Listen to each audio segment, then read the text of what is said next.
Some solo harmonica stuff, which is not something I usually do. I'll sing probably one number, maybe two, uh, and I'll just kind of go through a couple of songs that I like that I've been working on. I also prepared a few jam tracks so I could kind of let go with the amplifier and really get into playing some kind of improvised scale type stuff. All right, if that's good with everybody, we'll just start, right? All right. So, yeah, so, when I first started playing harmonica and I got kind of progressed, right? I after like going through like the little Walter catalog and like a lot of people, I was interested in, George Smith and James Cotton, Junior Wells, Little Walter, Big Walter, those kind of guys, Sonny Boy.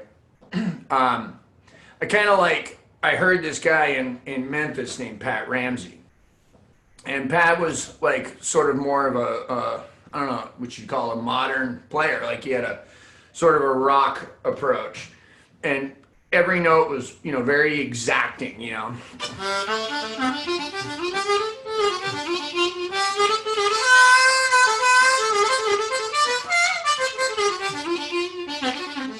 Right, that kind of stuff. I mean, it's sort of my own little take on Pat right now, but anyway, what that led to was this like desire to make the instrument sound like anything other than a harmonica, right? Like a violin or a guitar or an organ or something, and that was good for me for a little while, right? Like for a long time. Like I got kind of popular for playing a lot of fast, exacting kind of things, and I was like very much interested in like Howard Levy and Carlos Del Junco and guys like that, and it's funny because I made this record right at the beginning of this all called Feel Good Funk, right? And in this record, I had learned, but prior to making it, how to play the blues scale in second position on the one chord,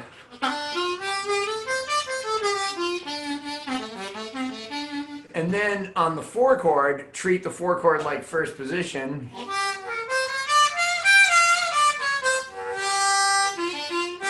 right? And then on the five chord, treat the five chord like third position.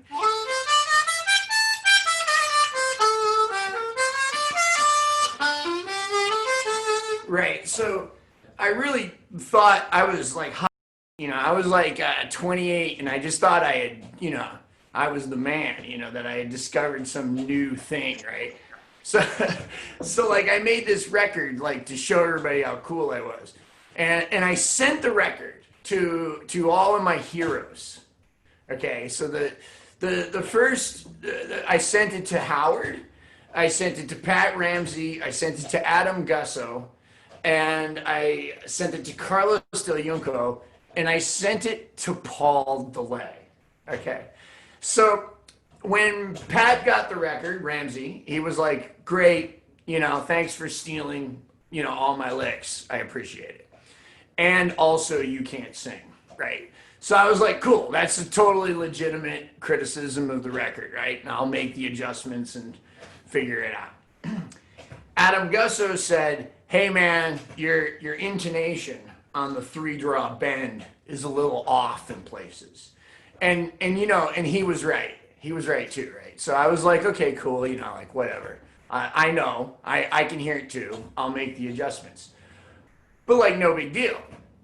Uh, Carlos Dayunco said, you're playing with too much staccato. Right? You need to put in a little more legato.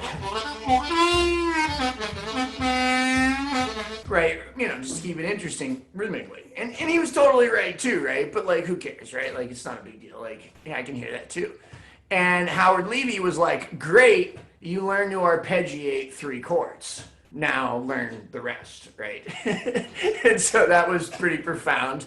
But, maybe not where the direction I wanted to go in my music, right? So it was like, cool. Well, Paul DeLay never responded.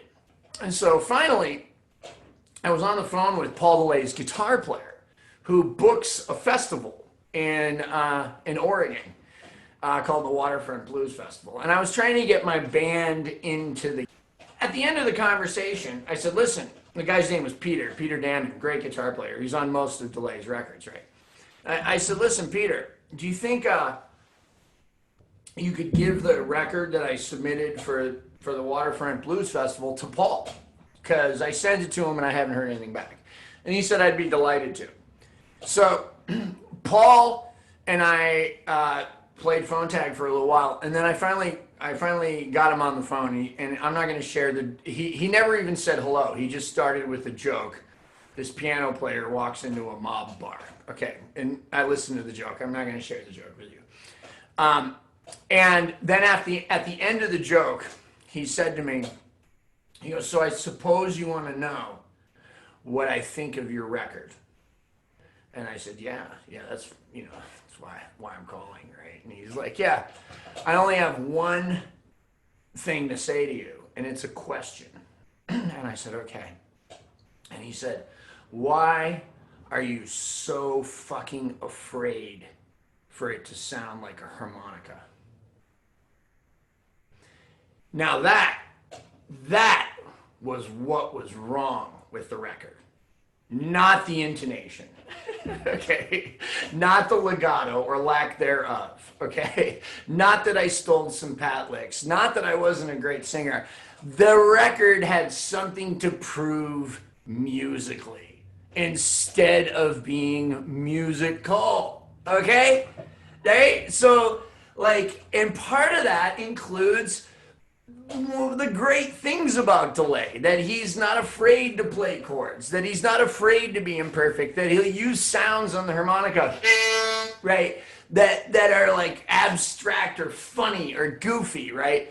So at that point in my life, I started going back to the basics of what this instrument does well, which is play a couple of chords, really.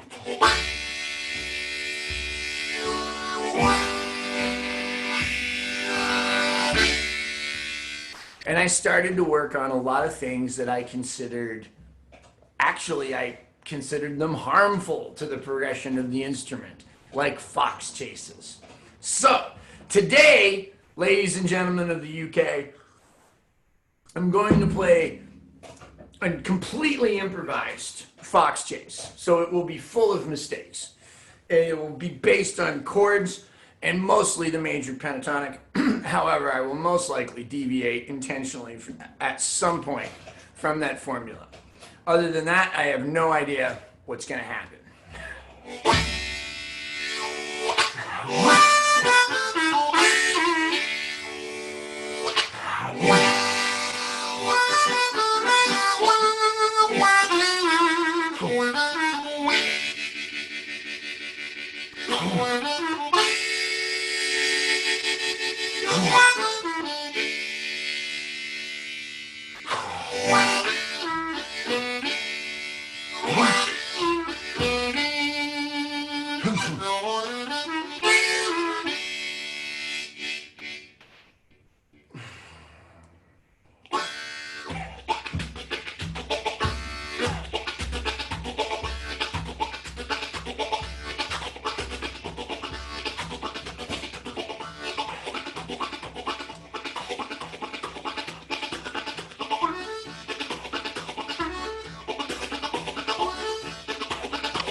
There we go. Someone got some questions. What do you think is the best anti-feedback pedal to use? Okay. Okay, let's talk about that. Okay, so first of all, it's important to say that I didn't have a lot of problems with feedback prior to acquiring an anti-feedback pedal. Okay. I noticed that if I turned the tone controls on my amp down, a drummer taught me this. If I turned the bass and the treble and the mids, and in some cases the presence on a bassman, down to 0 or nothing, and I turned the volume up, that I already had a lot of volume without feedback out of the amp. And the tone was really close to being where I wanted it to be already. So then as I added more treble to taste, right, like salt and pepper, as I added more treble, bass, and mids, I found that the treble, bass, and mids work like volume. And the volume knob actually works like one big tone knob. So you balance these two things against each other, okay? So I had to turn the volume down as I turned the treble, bass, and mids up, right, to accommodate. So that was the first thing that I learned about amplified harmonica playing. Doesn't matter whether it's a bullet mic or a 57 or whatever. That helped me to get lots of volume without feedback. I then encountered the Kinder anti-feedback pedal. Somebody brought it to a gig and wanted to pluck me to try it. I didn't want to try it. I liked my rig. I think I was playing at that time through a delay pedal and I think an OC2 octave pedal with the octaves off and the volume knob up, which was acting, I didn't even understand, it was acting as a compressor, which I liked. The Kinder pedal gave me a preamp sound. It had a distortion and compression built into that middle knob of it, and I liked the way it sounded. And I could now get the same volume with more distortion or even a little bit more volume without any feedback at all.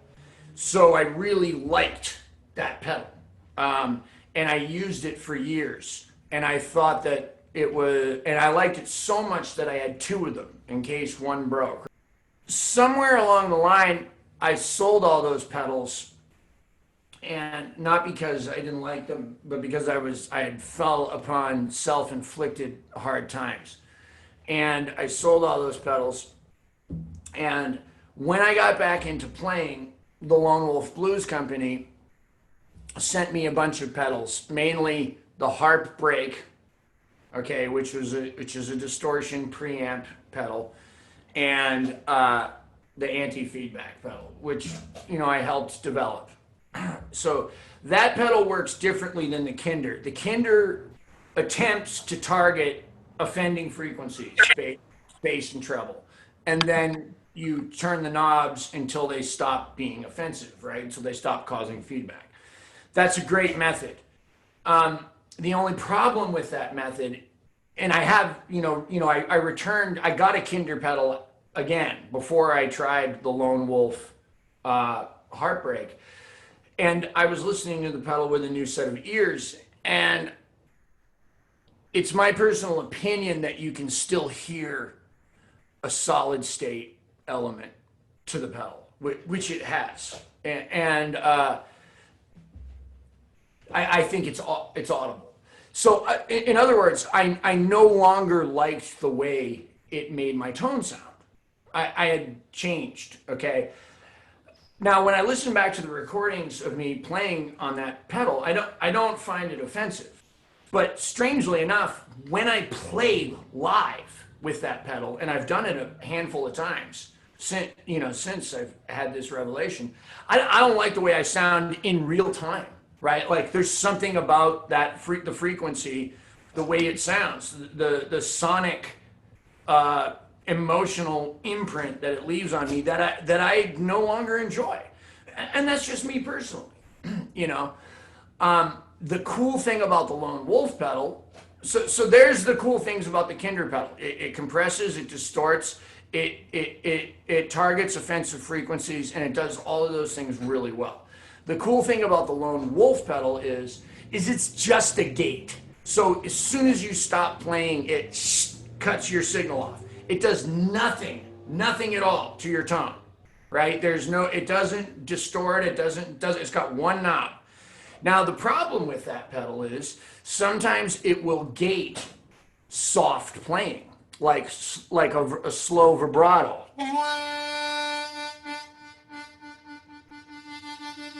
Right, it'll gate that, and it'll go like, and it'll mess up your steady vibrato. It's a serious issue with the pedal.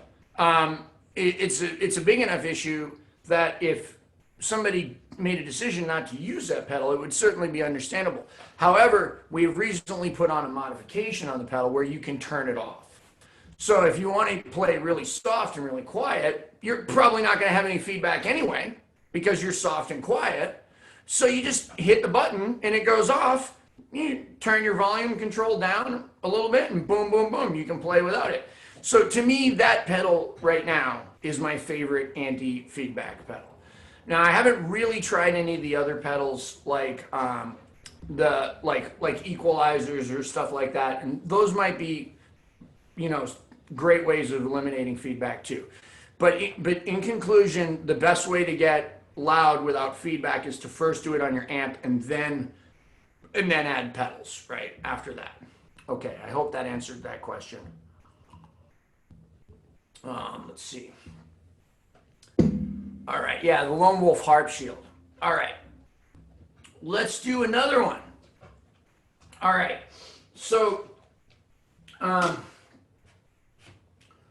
really love this this version of Careless Love. I haven't played it in a long time. I'm kind of nervous. That Big Walter did. So let me kind of give it a little instrumental rendition of that.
Anyway, yeah, I really like the use of the major 7 on that one.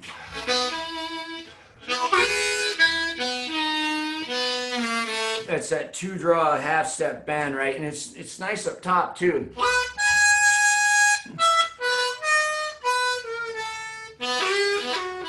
You know, you don't get to hear the major 7 as anything besides the.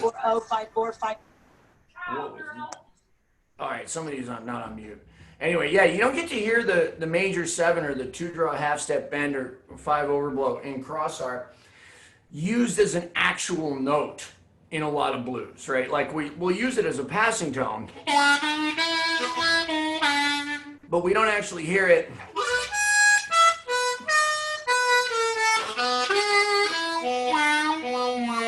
Right, we don't actually hear it as a note in very many songs, so that's really nice, right? Thanks. So anyway, yeah, I also think it's important to tongue block a lot of that stuff. You know, I'm not a tongue block Nazi. I think both techniques are effective. Okay, let me get to some of these questions.